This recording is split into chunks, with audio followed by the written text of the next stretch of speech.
Hi, ik ben Tom Nassing, Beursbox.nl. Ik ga het hebben over de eerste grote crisis die de regering Trump veroorzaakt heeft. Waar gaat het over? Nou, het gaat om Californië. En in Californië is nu de sinaasappelooogst in volle gang. Althans, had het moeten zijn, want dat is hij niet. De regering Trump zelf, heeft gezegd: vanaf het moment dat ik aangesteld ben, ga ik enorme deportaties laten uitvoeren. En wat er gebeurde was dat maandag al de instantie die dat zou gaan doen zich in Californië gemeld heeft bij onder andere die sinaasappelboeren, die dus heel veel medewerkers uit het buitenland hebben.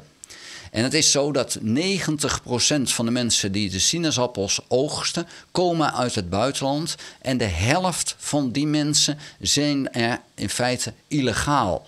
En nou is het zo dat ze niet altijd in Amerika verblijven. Als ze klaar zijn met werken, gaan ze terug naar Mexico of waar ze vandaan komen. En dan proberen ze later weer terug te komen. Maar het heet illegaal te zijn en de reden is heel simpel. Er is amper een beleid in Amerika hoe je omgaat met medewerkers die uit het buitenland komen. En dat beleid is bewust tegengehouden door de MAGA-aanhangers afgelopen 4 jaar.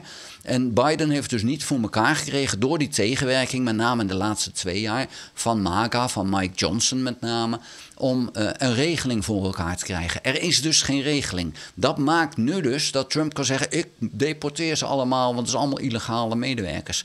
En dat klinkt hartstikke tof in de verkiezingsretoriek. Echt. En ook die sinaasappelboeren, die zijn daarin getrapt. Die hebben ook gezegd van: ja, Trump, je moet veel strenger zijn. Nooit zich realiserend dat het over hun medewerkers zou gaan. En dat hun medewerkers dus gedeporteerd gaan worden. Wat is er gebeurd? Dinsdag hebben die eerste autoriteiten zich gemeld bij die boeren. En wat er is gebeurd is dat dinsdag de medewerkers al in paniek zijn geraakt. Die zijn woensdag niet meer op het werk gekomen. Donderdag ook niet en vanochtend ook niet. En het is heel erg warm in Californië. En onder die hele hete zon verpieteren die sinaasappels extreem snel. Dus die dingen moeten nu van het veld. Maar er komt niemand opdagen om ze te plukken. Dus die crisis is extreem. Dan zeg je van ja, maar goed, dan importeer je toch die sinaasappels uit Mexico. Op 1 februari is het de bedoeling dat de importtarieven van tenminste 25% komen op alle producten uit Mexico. Dus die sinaasappels uit Mexico gaan 25% duurder worden. Voor iedereen. Voor zowel de mensen, de bedrijven die sinaasappels verwerken tot sap of welke andere producten dan ook. Maar ook voor de consumenten. Minstens 25% komt er bovenop. En de belofte van Trump: ik ga alles goedkoper maken, die is er ook op gegaan. Dus het is zometeen zo dat een enorm belangrijke industrie geen omzet maakt. Die bedrijven gaan failliet, gaan ook geen belasting meer betalen. Want ja, ze hebben geen omzet, hoef je geen belasting te betalen. Daar is dus een enorm economisch probleem. En vervolgens heb je dus die sinaasappels uit het buitenland die veel en veel duurder gaan worden, waardoor in de winkels alles duurder gaat worden. Nou, dat is lekker geregeld. En er is geen oplossing voor als je daadwerkelijk doorgaat met die deportaties.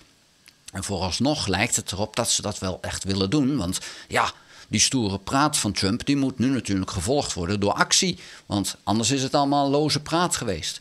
Dus hier is geen oplossing mogelijk, behalve ja, dat uiteindelijk de markt dit oplost vanuit het feit: ja, het wordt gewoon een crisis. We zullen moeten zien hoe dit loopt, maar dit is nu de sinaasappelmarkt. We hebben ook nog de amandelen, we hebben straks de katoen, we hebben de citrusvruchten in Florida. Er komt van alles erop af. Als daadwerkelijk die buitenlanders massaal gedeporteerd gaan worden, dan is dit een economische ramp in wording. We zien het gebeuren, we zien die trein, zien we naar dat ravijn rijden.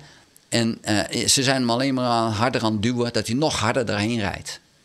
Ja, het is niet te geloven, maar dat heb je als je de clowns de show laat runnen.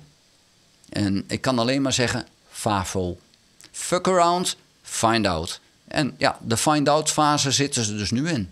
Vond je deze video interessant? Geef een duim. Heb je nog geen abonnement op dit kanaal? Abonneer je dan. Druk dan ook op het belletje en dan krijg je notificaties als ik een volgende video gemaakt heb. Ga ook naar www.beursbox.nl. Schrijf daarin op de gratis nieuwsbrief. Dank voor het kijken. Houdoe.